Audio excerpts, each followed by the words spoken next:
Assalamualaikum warahmatullahi wabarakatuh.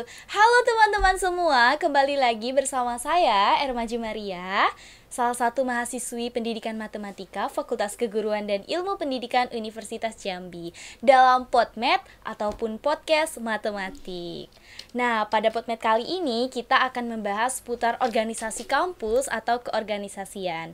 Di sini saya tidak sendiri nih, karena saya ditemanin oleh narasumber multi talent dan juga hebat, Kak Siti Fatuna SPD. Halo Erma, halo Halo. teman-teman semua.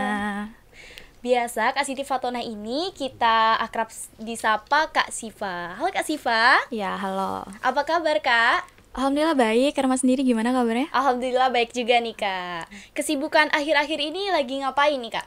Oke, akhir-akhir ini sibuk lagi jadi guru ya di salah satu tempat bimbel. Terus lagi coba beberapa kesempatan juga untuk melanjutkan studi gitu. Oke, untuk yang belum tahu teman-teman, Kak Siva ini adalah salah satu mahasiswi dari Pendidikan Matematika Fakultas Keguruan dan Ilmu Pendidikan Universitas Jambi yang baru saja menyelesaikan masa studinya di Universitas Jambi, yaitu di Pendidikan Matematika. Baru selesai skripsi dan juga sudah sidang ya Kak? Benar sekali. Oke, udah mau wisuda ya Kak? Iya, udah mau wisuda tanggal 20 Mei ya. Kalau ini tayang sebelum tanggal 20 Mei, jangan lupa datang ya teman-teman. Oke, siap. Kita doain ya teman-teman supaya acaranya lancar ya Kak. Amin. Oke, jadi Kak, di PodMed kita kali ini kita akan membahas seputar organisasi kampus atau keorganisasian nih Kak. Oke. Jadi ada pertanyaan yang kayaknya bisa menjadi dasar dari PodMed kita hari ini nih Kak, yaitu membahas mengenai organisasi kampus atau keorganisasian.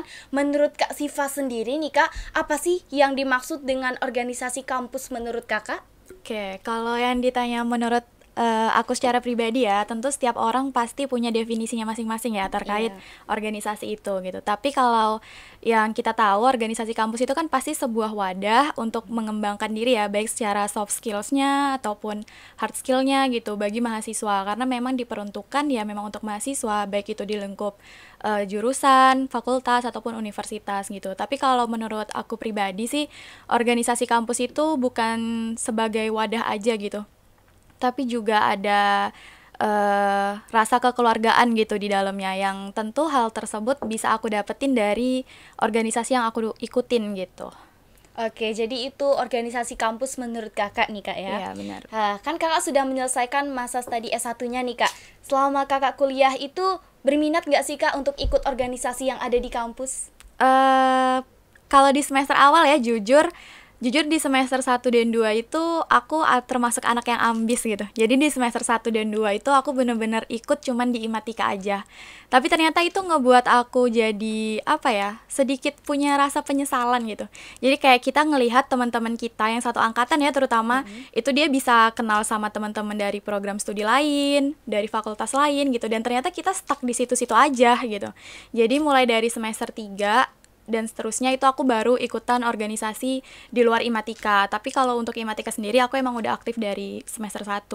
Oke, jadi untuk semester 1 dan 2 itu Kakak baru ikut organisasi yang mendasar dulu ya Kak? Iya, baru IMATIKA. Soalnya waktu itu pertimbangannya karena kayaknya kampus nih beda gitu ya sama di SMA. Kok tugasnya setiap hari ada gitu kan, beda sama di SMA. Jadi di semester 1 itu aku memutuskan untuk untuk organisasinya nggak usah terlalu banyak, yang penting emang fokus aja gitu kan. Jadi aku cuma ikut IMATIKA aja di semester 1. Itu minat Kakak ya, berarti semesternya makin naik, untuk ikut organisasinya makin naik ya Kak minatnya? Benar, makin banyak juga semakin naik semesternya. Nah, itu kan minat Kakak di organisasi nih Kak.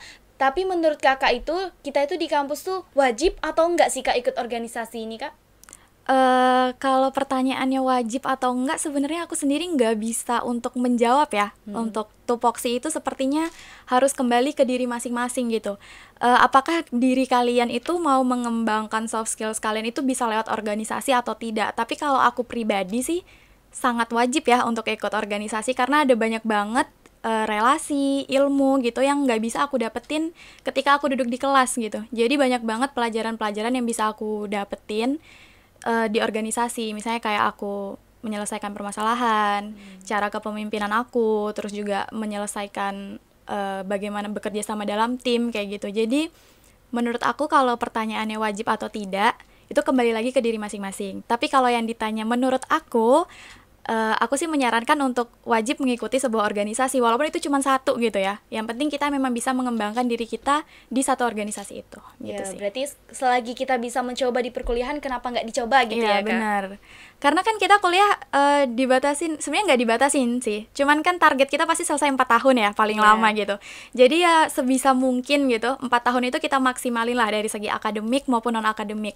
Baik itu mau di organisasi, lomba gitu kan. Harusnya kita benar-benar maksimalin di 4 tahun itu gitu. Oke, itu menurut kakak ya kak tentang minat tadi. Tadi kakak juga udah jelasin nih kalau minat kakak tuh makin naik semester, minat untuk organisasinya banyak. Tentunya kakak pasti di kuliah ini punya ataupun masuk ke beberapa organisasi kak. Boleh mungkin kak Oke. ceritain ceritanya masuk ke organisasi apa aja sih? Terus di dalamnya itu kakak tuh ngapain aja di organisasi itu? Oke, kalau untuk organisasi sebenarnya aku pribadi nggak terlalu ikut yang terlalu banyak juga sih. Cuman di setiap tingkatannya aku selalu berusaha untuk ikutan. Kayak misalnya di tingkat organisasi kemahasiswaan yang tingkat ormawa atau tingkat program studi itu aku ikut di tentu program studi aku sendiri ya, pendidikan matematika atau biasanya ormawanya itu IMATIKA. Kalau masalah ilmu kayaknya di sini aku paling banyak dapat ilmu deh di IMATIKA gitu. Kalau untuk tingkat fakultas, aku ikut di OKRPI Smart atau riset dan penalaran ilmiah gitu.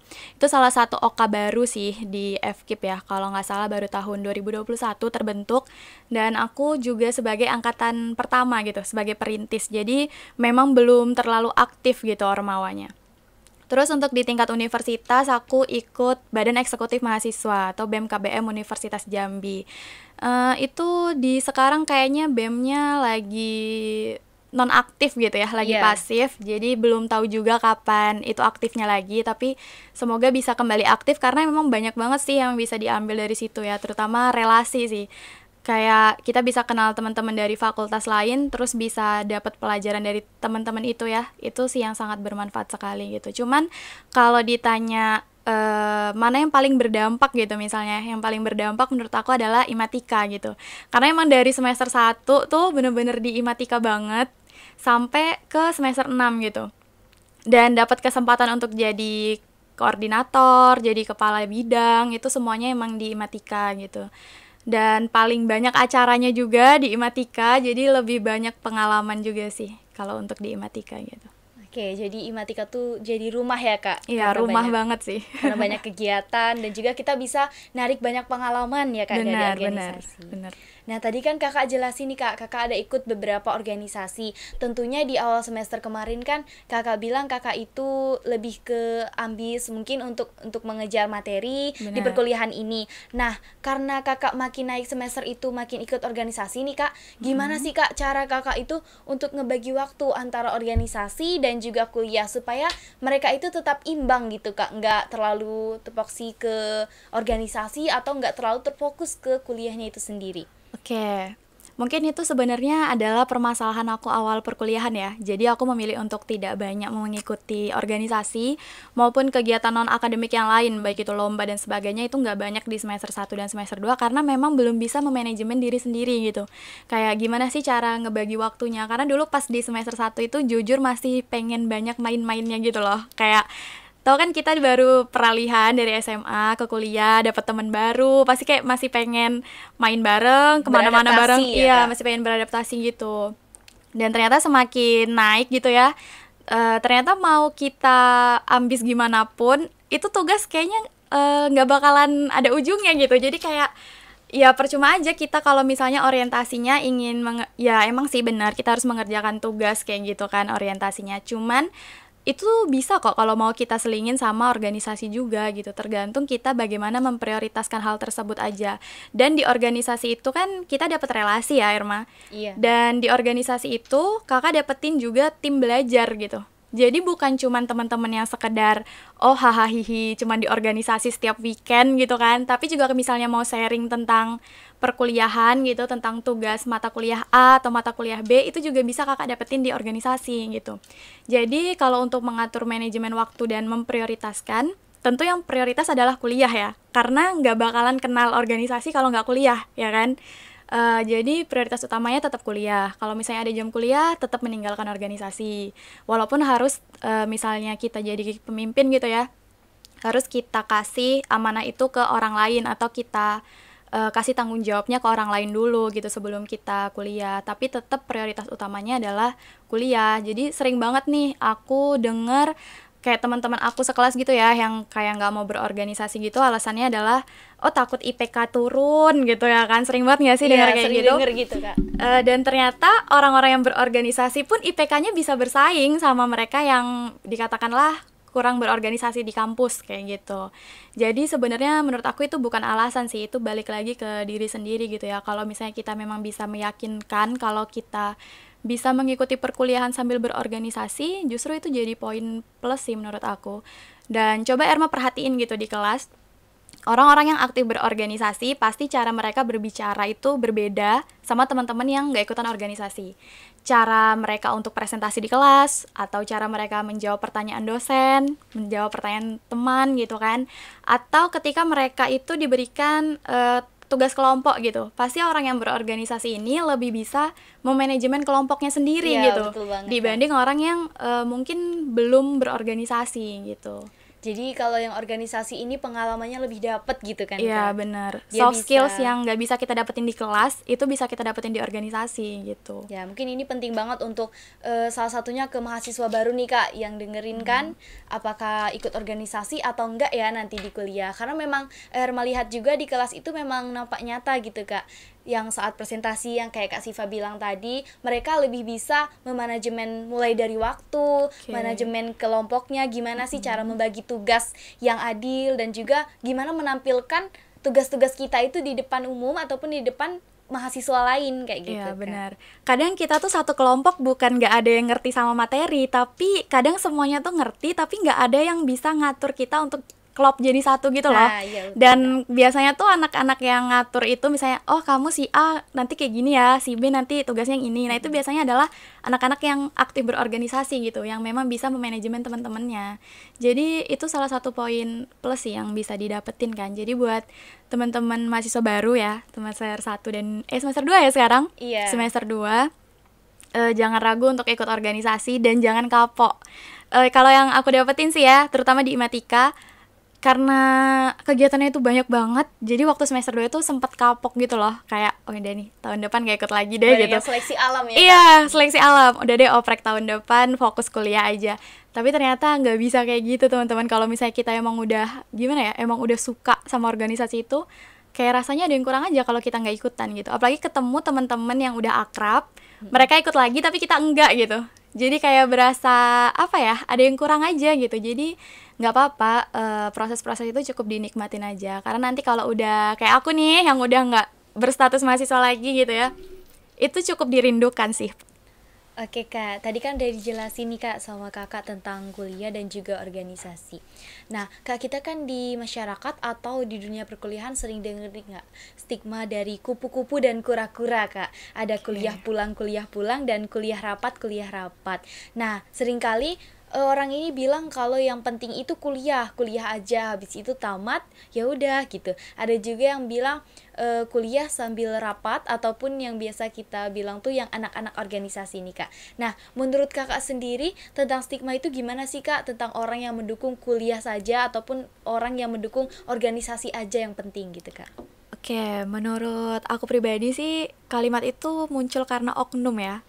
Jadi ada oknum-oknum tertentu emang yang membuat kata-kata kupu-kupu dan kura-kura gitu. Dan kata-kata itu sering banget bikin kita ribut ataupun berdebat gitu ya, tentang mana yang lebih baik gitu kan. Kalau menurut aku sih tidak ada yang lebih baik ya. Aku yakin bahwa kupu-kupu itu juga pasti mereka punya alasan kenapa mereka habis kuliah harus pulang. Mungkin mereka mau bekerja gitu kan. Dan kalau kita bilang tentang apakah kuliah rapat itu selalu lebih baik, itu juga belum tentu sih menurut aku gitu.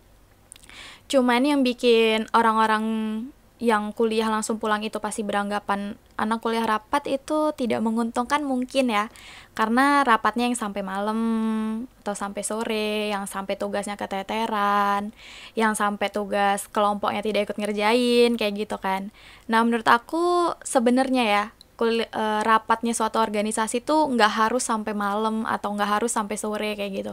Kalau organisasi itu emang bisa manajemen waktunya dengan baik gitu, rapat itu tuh pasti hanya mengklarifikasi per divisi kan harusnya gitu. Nggak perlu lagi untuk kayak disampaikan dari awal, nggak perlu lagi untuk yang apa ya, harus membahas keseluruhnya kayak gitu. Cukup sampaikan progres dan kendalanya aja. Terus kendalanya kita selesaiin rame-rame gitu kan. Jadi itu nggak bakalan lama gitu. Jadi kalau misalnya rapat itu sampai larut, menganggap bahwa mereka, oh kami paling produktif nih rapat sampai malam kayak gitu. Sebenarnya itu adalah sebuah apa ya, kesalahan dalam memanajemen waktu gitu. Jadi lebih merugikan diri sendiri malah Iya ya, Kak? benar, lebih merugikan diri sendiri. Jadi menurut aku produktif itu bukan jenjang waktunya gitu, tapi masalah kualitasnya gitu. Apakah mereka berkualitas dengan waktu selama itu gitu. Kalau misalnya sedikit aja itu udah bisa untuk selesai, kenapa harus lama-lama gitu kan. Terus banyak juga orang yang beranggapan bahwa anak yang kuliah rapat itu sering banget IPK-nya kecil. Pernah gak sih dengar kayak gitu? Iya, sering, ya kan? Kak. Sering banget kita-kita yang berorganisasi ini dianggap bahwa IPK besar itu karena, oh iyalah dia deket sama dosen. Bukan karena kemampuan kita gitu. Padahal kita berorganisasi itu untuk menunjang salah satu kemampuan kita gitu. Kita bisa lihat aja deh kalau, tadi ya kayak kita udah bilang di awal, skill kita dalam public speaking pasti berbeda kan. Skill kita dalam Memanage waktu. memanajemen waktu juga pasti berbeda gitu. Jadi bukan berarti anak-anak yang kuliah rapat itu mereka nggak bisa manajemen waktunya dengan baik. Justru karena mereka udah bisa memanajemen waktunya, makanya mereka memilih untuk berorganisasi semasa kuliah gitu. Itu menurut aku sih. Oke, jadi itu ya Kak. Jadi adanya stigma kupu-kupu dan kura-kura ini hanyalah orang-orang yang ingin mungkin membuat keributan ya Kak. Benar, gitu. benar. Sebenarnya nggak ada sih itu masalah kuliah pulang dan kuliah rapat gitu. Itu masalah pilihan masing-masing orang Ya, aja. jadi tergantung individu itu mau pilih yang mana gitu Kak. Jadi Benar. dia bisa menyesuaikan sama yang mana kayak itu. Kalau dia mau kuliah habis itu pulang, mungkin ada kegiatan lain, itu kan pilihan dari dia gitu ya Benar, Kak. benar.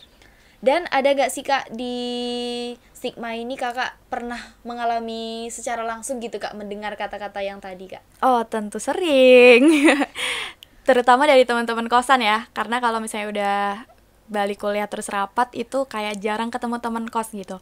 Kalau malam pasti teman-teman kosan udah pada kayak ngerjain tugas kan. Jadi kayak, oh ya dia jam segini nggak pernah ada di rumah, dia mah habis kuliah rapat gitu. Iya. Jadi ya udah, kita cukup dengerin aja sih sama yang kayak gitu karena mungkin mereka belum tahu apa sih benefit dari berorganisasi. Gimana gitu. asiknya Iya ya, Kak? benar.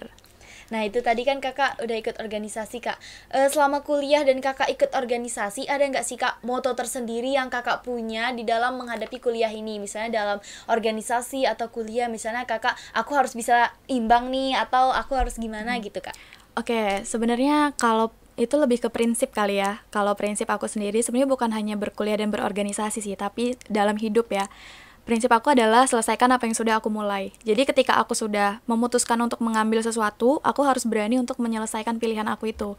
Baik itu perkuliahan, baik itu organisasi gitu. Jadi kalau misalnya kita memang sudah memutuskan untuk, oh iya aku pilih A gitu, aku ya harus menjalani si A ini sampai selesai gitu. Karena mau itu baik atau buruk ke depannya itu ya resiko atau konsekuensi yang harus kita ambil karena kita udah berani untuk mengambil keputusan itu.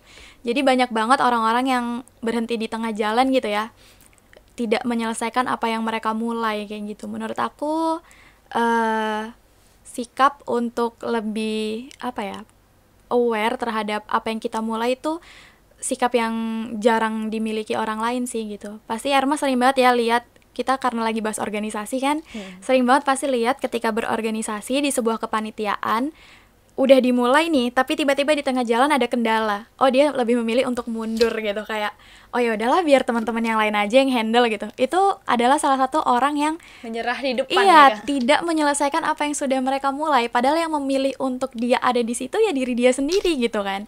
Bahkan ini biasanya ya pertanyaan-pertanyaan klise pada saat wawancara adalah, apakah akan terus berkontribusi untuk organisasi X gitu?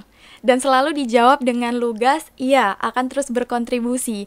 Tapi pas udah ketemu masalah, dia langsung mundur gitu, nggak mau menyelesaikan apa yang sudah dia mulai gitu. Jadi kalau prinsip aku adalah selesaikan apa yang harus kita selesaikan. Apa yang udah kita pilih, ya harus kita selesaikan, harus tanggung jawab sama pilihannya gitu. Oke, jadi Kak Siva ini mengajarkan kita untuk tanggung jawab ya Kak sama Benar. apa yang udah kita ambil.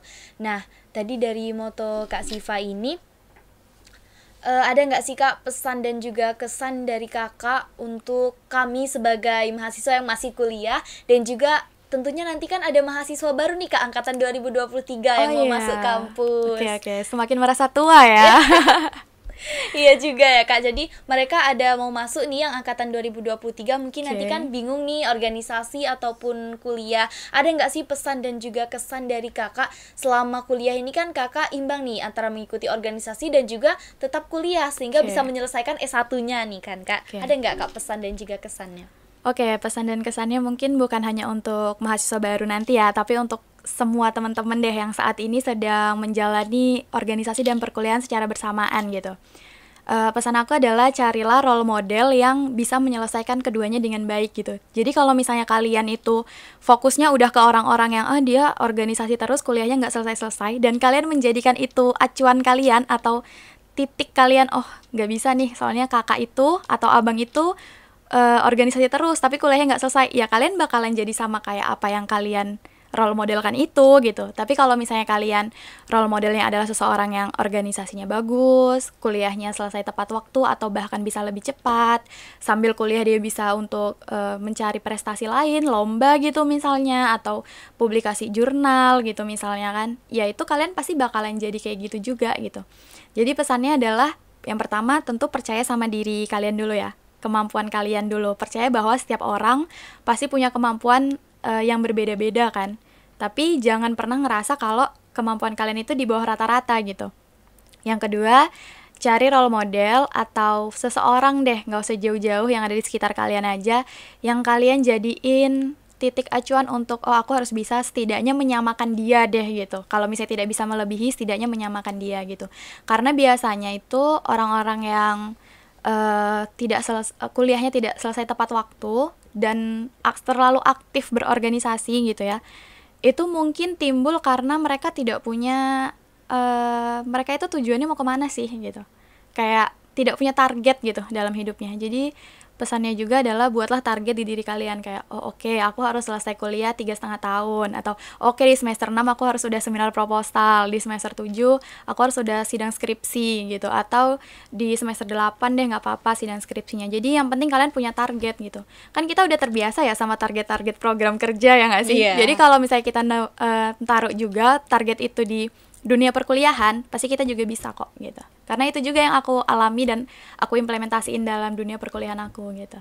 Jadi lebih ke sugesti ya Kak, kita jangan sugestikan yang nggak baik dulu. Iya benar. Karena kita kan nggak tahu ke depannya gimana kalau kita belum menjalaninya sendiri gitu kan. Benar. Oke, jadi itu kan tadi Kakak cerita tentang diri.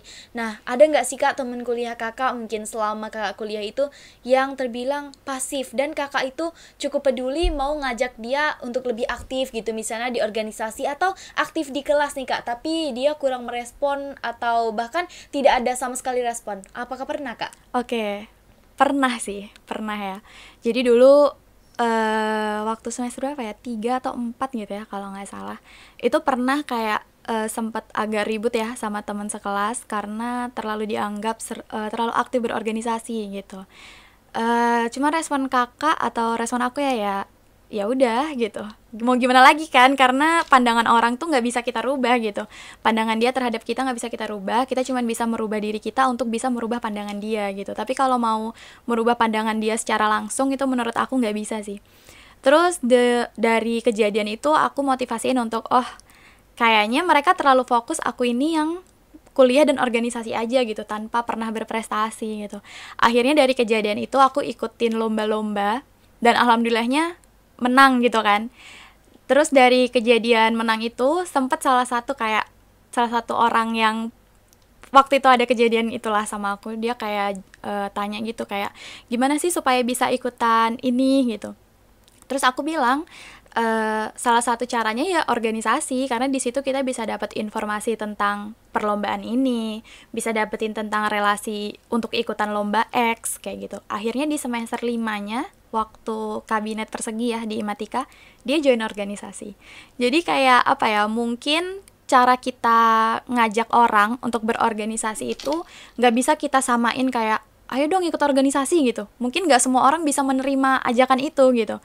Tapi mungkin cara kita mengajaknya bisa dengan cara membuktikan bahwa orang yang berorganisasi itu juga bisa berprestasi, orang yang berorganisasi itu juga bisa lulus 3,5 tahun kayak gitu kan, atau orang yang berorganisasi tuh nggak selamanya secupu dan sekaku yang kalian pikirin kok gitu. Kayak lihat nih aku buktinya bisa gitu. Akhirnya ya mereka setelah melihat kita yang berubah itu, mungkin mereka tergerak untuk ikut organisasi kan. Karena menurut aku kalau kita ikut organisasi dengan paksaan itu nggak bakalan dapet sih di dalamnya gitu, nggak bakalan dapet feel-nya gitu. Karena yang baik itu dari hati ya, Kak. Benar, Gimana jadi kita mau menempatkan diri kita di organisasi itu. iya, jadi emang bener-bener ya emang mereka yang pengen ikut gitu, bukan karena orang lain gitu. Jadi mereka juga bisa nemuin, oh soft skill aku ternyata di sini. Oh ternyata bakat aku tuh ngerancang acara gitu. Atau oh ternyata bakat aku tuh komunikasi sama orang eksternal gitu kan. Itu bakat-bakat yang selama ini kita nggak tahu nih. Tapi ternyata setelah diasah terus-terusan, akhirnya kita oh iya ternyata aku bisanya di sini gitu.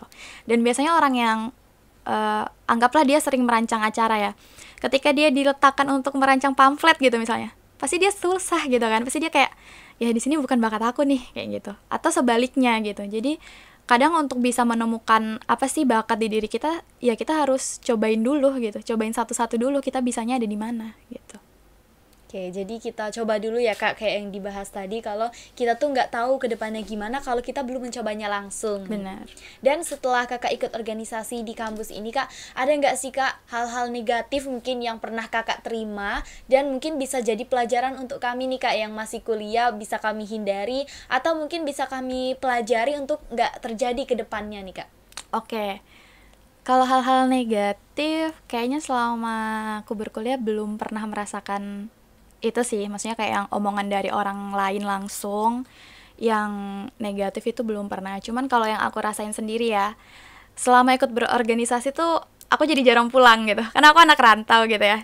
Iya. Padahal kampung aku tuh yang gak jauh-jauh banget gitu, kayak 3 sampai 4 jam juga sampai gitu. Cuman karena setiap weekend itu harus ada acara terus gitu ya, jadi gak pernah pulang gitu. Jadi kayak kok menomorduakan keluarga ya gitu, kok menomorduakan orang tua ya gitu kan. Jadi mungkin kesalahan itu sih yang bikin aku kayak kalau aku bisa mengulang lagi gitu ya, mungkin aku akan mengambil kesempatan untuk setiap 2 minggu sekali. Kayak jadi setiap 2 minggu itu 1 minggunya untuk organisasi, 1 minggunya untuk keluarga, begitu seterusnya gitu. Jadi kayak jangan setiap minggu itu bener-bener di kampus terus gitu kan, karena ya orang di rumah kan taunya kita kalau hari Minggu pasti libur ya, pasti nggak ngapa-ngapain gitu kan. Jadi itu mungkin yang bisa jadi pelajaran sih, kayak jangan pernah menyia-nyiakan waktu dengan keluarga gitu, karena kita nggak pernah tahu nih sampai kapan kita bisa ada untuk mereka gitu. Jadi kalau misalnya ada kesempatan untuk pulang ya pulang gitu, karena salah satu hal yang aku sesalin itu sih, kayak kampung aku tuh 3 sampai 4 jam sampai, tapi aku tuh pulang bener-bener 1 semester sekali. Jadi kayak bener-bener yang nunggu libur panjang dulu itu baru pulang gitu, nggak Sama pernah. mungkin Erma juga merasain itu, Kak, karena Iya kan? pulang selama 2 semester ini baru kalau libur semester aja Iya gitu. Kalau yang jarak kampung atau rumahnya jauh mungkin itu sebuah pemakluman ya. Iya. Tapi kalau untuk yang 3 sampai 4 jam nyampe itu kayaknya gimana ya? Itu kan Sabtu pergi, Minggu pulang bisa gitu kan. Dan itu nggak pernah aku lakuin gitu selama aku kuliah. Jadi itu salah satu penyesalan sih. Harusnya kemarin waktu aku kuliah, aku bisa lebih aware terhadap itu. Karena ternyata setelah pasca kuliah ya, setelah sudah memasuki dunia kerja gitu, ternyata emang bener-bener susah loh untuk ambil libur atau ambil cuti atau bisa kumpul sama keluarga gitu, ternyata susah gitu. Jadi ya pas masih sekolah itu bisanya gitu. Karena kalau udah kerja udah lebih terikat ya, Kak. Iya sama benar, sudah lebih waktunya. terikat ya. Nah, itu tadi kita bahas tentang hal negatif yang tentunya masih bisa kita hindari ya, Iya, Kak. masih bisa kita atasin sebenarnya. Untuk teman-teman nanti yang mungkin rumahnya sejam atau ada yang sejam 2 jam gitu, Iya. Kak, dari kampus, bisa nih pulang Pulang dulu deh. ketemu sama Bener. keluarga. Kalau misalnya Erma nih kan Sololangun jauh nih, Kak, Oh, bisa iya, sampai 6 atau 5 jam tuh. Wajar.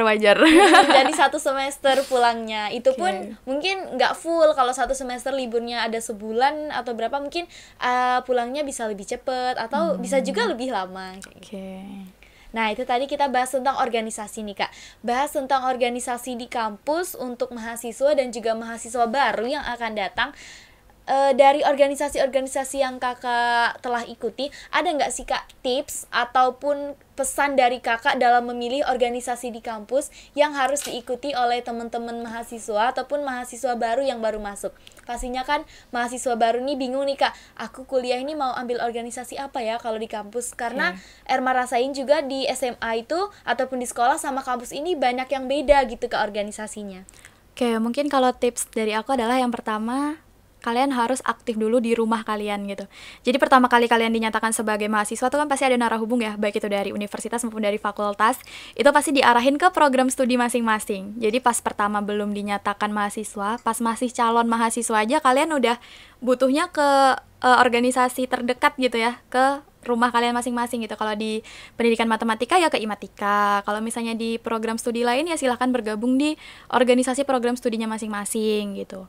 Kemudian kalau mau mengembangkan lagi gitu ya, untuk lebih luasnya lagi, itu kalian bisa salurin minat dan bakat kalian ke UKM yang ada di universitas gitu. Ada banyak banget UKM di Universitas Jambi ini yang bagus-bagus, yang sebenarnya aku juga gimana ya, terlalu, kalau aku bisa mengulang S1 lagi ya, aku pengen banget untuk ikutan UKM A, UKM B kayak gitu. Kalau misalnya kalian memang dari SMA-nya suka silat, bisa ikutan UKM silat gitu. Atau kalian dari dulunya misalnya suka tilawah gitu-gitu ya, ada UKM PTQ gitu di Unja yang bisa memang menggali soft skills minat kalian itu lebih dalam lagi lah, emang disalurkan banget gitu melalui UKM. Kan kalau kita di program studi itu kan emang gimana ya, lingkup prodi kita aja gitu, bukan yang memang mendalami minat dan bakat kita. Tapi kalau kita join UKM atau OK di tingkat fakultas, itu bener-bener yang menyalurkan minat dan bakat gitu. Kayak yang aku bilang tadi, kalau misalnya kalian memang bagus nih dalam tilawahnya, atau bagus nih bikin kaligrafi, tulisan kaligrafi gitu, itu kalian bisa ikutan UKM PTQ. Atau misalnya kalian dari dulunya emang ikutan silat, ikutan di suatu perguruan gitu, ada UKM silat. Ada kalian suka tari gitu, ada UKM tari juga di Unja gitu. Jadi pilihlah memang organisasi itu yang sesuai dengan minat kalian. Tapi jangan lupain untuk join juga di UKM di organisasi rumah kalian, di program studinya masing-masing kayak gitu. Tapi kalau mau melebarkan sayap gitu ya, untuk lebih menggali minat dan bakatnya lagi, itu bisa join di UKM atau OK di setiap fakultas. Itu ada banyak banget, bisa dicari tahu sama kakak tingkatnya gitu. Oke, jadi biar nggak pasif ya kak. Jadi kan kalau kita kayak pendidikan matematika nih kak, banyak adik-adik tuh yang bilang nanti kalau masuk pendidikan MTK cuman ngitung-ngitung aja nih kak. Iya bener banget.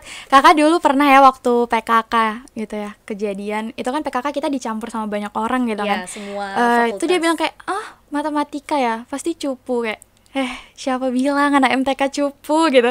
Kita juga bisa kok berorganisasi, kita juga bisa untuk berprestasi kayak teman-teman yang lain. Kayak dunia kita tuh bukan cuma tentang X, Y, Z teman-teman. Iya, bukan cuma tentang angka. Iya bener, karena kebanyakan huruf ya kalau udah masuk MTK. Ya, betul, nggak ada ngitung-ngitung lagi ya kak.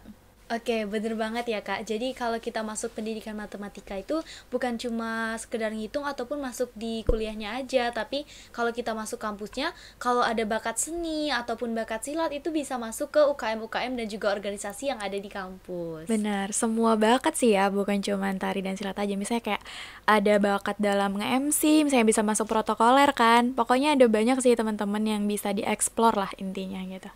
Oke, jadi buat teman-teman mahasiswa ataupun calon dari mahasiswa baru yang mungkin masih bingung di dunia kampus itu organisasinya ngapain aja atau mau masuk organisasi apa, bisa banget nih dengerin podcast ini ya kak, untuk lebih menambah lagi wawasan dari teman-teman semua mengenai organisasi yang ada di kampus. Jadi yang penting itu dari organisasi kampus adalah gimana kita memanage diri kita sendiri, mulai dari membagi waktu dan juga mengolah apa yang ada di diri kita, mulai dari potensi yang kita miliki ataupun apa sih yang mau kita inginkan ataupun apa yang kita ingin capai di dunia kuliah ini, sehingga kita bisa lebih memaksimalkan posisi kita sebagai mahasiswa di dunia kuliah ini. Betul begitu ya kak? Benar.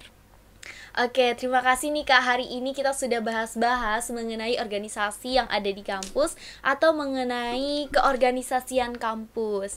Terima kasih udah ngasih ilmunya Kak, dan juga udah bincang-bincang mengenai organisasi yang ada di kampus, dan juga sharing mengenai pengalaman dari Kak Siva selama mengikuti organisasi kampus. Oke, aku juga mau terima kasih banyak juga ya buat teman-teman Imatika, buat Erma gitu ya yang udah kasih kesempatan dan mengundang aku ke sini gitu untuk ngobrolin tentang ini. Mungkin lain kali bisa diperbanyak lagi sih acara-acara kayak gini dan membahas hal-hal lain gitu. Jadi bisa bermanfaat untuk mahasiswa kan.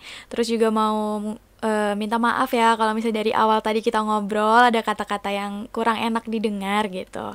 Terus juga semoga Imatika semakin berkualitas gitu ya, semakin bisa mengembangkan sumber daya manusia yang memang berkualitas gitu. Untuk teman-teman yang nonton gitu ya, mungkin setelah nonton ini bakalan timbul pertanyaan kan kayak, jadi lebih pilih mana ya? Ikutan organisasi atau kuliah gitu. Jadi jawabannya adalah kalau bisa keduanya, kenapa harus pilih salah satu gitu. Jadi nggak apa-apa kita ambil dua-duanya aja gitu. Sekali berlayar, beberapa pulau terlampaui. Bener. Ya, Kak? Oke, jadi itu teman-teman bincang-bincang kita hari ini di Podmed ataupun podcast matematik mengenai organisasi kampus atau keorganisasian yang ada di kampus. Buat teman-teman jangan ragu untuk mengolah lagi nih potensi yang ada di diri teman-teman supaya nantinya pas sudah ada di kampus ataupun baru mau menuju ke dunia kampus sudah nggak ragu dan juga nggak bingung lagi. Kira-kira mau masuk organisasi yang mana ya? Atau mau ikut organisasi atau kuliah saja di kampus. Mungkin itu yang bisa kita bincang-bincang hari ini bersama narasumber kece kita, yaitu Kak Siva. Makasih lagi ya Kak, sekali lagi. Makasih banyak udah mengeluangkan waktunya untuk Podmed kita hari ini. Semoga lancar terus ya Kak ke depannya. Amin. Kita doakan Kak Siva lancar ke depannya untuk di luar dunia kuliah dan lancar besok untuk wisudanya ya Kak. Amin. Oke, buat teman-teman juga sehat-sehat selalu supaya bisa terus nonton Podmed kita untuk pembahasan seru lainnya. Nah, pembahasan seru lainnya tentunya masih ada di Podmed kita berikutnya. Pada hari ini Podmed kita membahas keorganisasian kampus atau organisasi kampus bersama saya Ermaji Maria.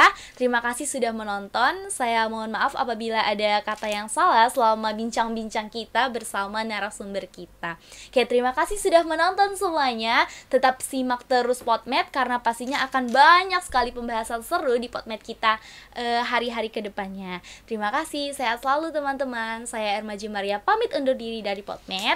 Saya akhiri, wassalamualaikum warahmatullahi wabarakatuh. Sampai jumpa.